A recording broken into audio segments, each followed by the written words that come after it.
അല്ല ഗോപികൃഷ്ണൻ, അത് തന്ത്രിയോ മേൽശാന്തിയോ ആയിക്കൂടുന്നുണ്ടോ?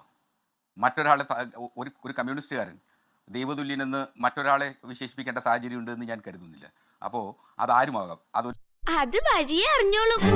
എനിക്കറിയില്ല AKG സെന്ററിൽ ഇപ്പൊ കൊടുക്കുന്ന ട്രെയിനിങ് ഈ സ്വർണം, പിത്തളയും ചെമ്പും സ്വർണ്ണവും ഒക്കെ തമ്മിലുള്ള സാമ്യവും അത് കലക്കേണ്ടതിന്റെ കെമിക്കൽ കോമ്പോസിഷൻ ഒക്കെ ആണോ പാർട്ടി ക്ലാസ് കൊടുക്കുന്നതെന്ന് അറിയില്ല.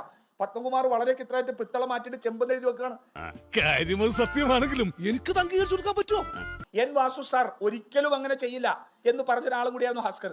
അതുകൊണ്ട് ഇപ്പൊ കടകംപള്ളി സുരേന്ദ്രൻ ഇതിനകത്ത് ഉണ്ടാവില്ല എന്ന ഹസ്കറിന്റെ ഒരു ചിന്ത ഞാൻ കള്ളമാണെന്ന് പറയുന്നില്ല. പക്ഷെ അദ്ദേഹം തെറ്റിദ്ധരിക്കപ്പെട്ടു പോകുന്ന ഒരു കമ്മ്യൂണിസ്റ്റ് ആയിരിക്കും. അത് പറയാൻ ഏൽപ്പിച്ചു വിട്ടതുകൊണ്ട് പറയുന്നതായിരിക്കും. രണ്ട് CPM-ന്റെ നേതാക്കന്മാർ, എൻ വാസു പഞ്ചായത്ത് പ്രസിഡന്റ് ആയിരുന്നു, ഗുരുദാസൻ മന്ത്രിയായിരിക്കും, അദ്ദേഹത്തിന്റെ PS ആയിരുന്നു, ദേവസ്വം കമ്മീഷണറിന് ശേഷം ചരിത്രത്തിൽ ഒരിക്കലും ഇല്ലാത്ത രീതിയിൽ ഈ ക്രമക്കേട് നടത്തിയതിനു ശേഷം ദേവസ്വം പ്രസിഡന്റായിട്ട് നിയമനം കൊടുത്ത ഒരാളാണ് ഇല്ലേ.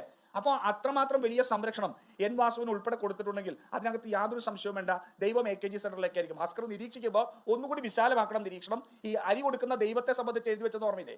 തിരുവാതിരകളി നടത്തിയ സംഘത്തെക്കുറിച്ച് ഓർമ്മയില്ലേ? ഈ വെള്ളാപ്പള്ളി പറഞ്ഞല്ലോ പിണറായി വിജയനാണ് ഏറ്റവും വലിയ അയ്യപ്പ ഭക്തൻ എന്ന് പറഞ്ഞ ഓർമ്മയില്ലേ? അപ്പോ നിങ്ങൾ ഈ വിശ്വാസത്തിന്റെയും ഇടതുപക്ഷ നിരീക്ഷണത്തിന്റെ വ്യാപ്തി കുറെ കൂടി വർദ്ധിപ്പിക്കേണ്ട സമയമായിരിക്കും ഹസ്കറോട് സുഹൃത്തുന്ന രീതിയിൽ പറയുക.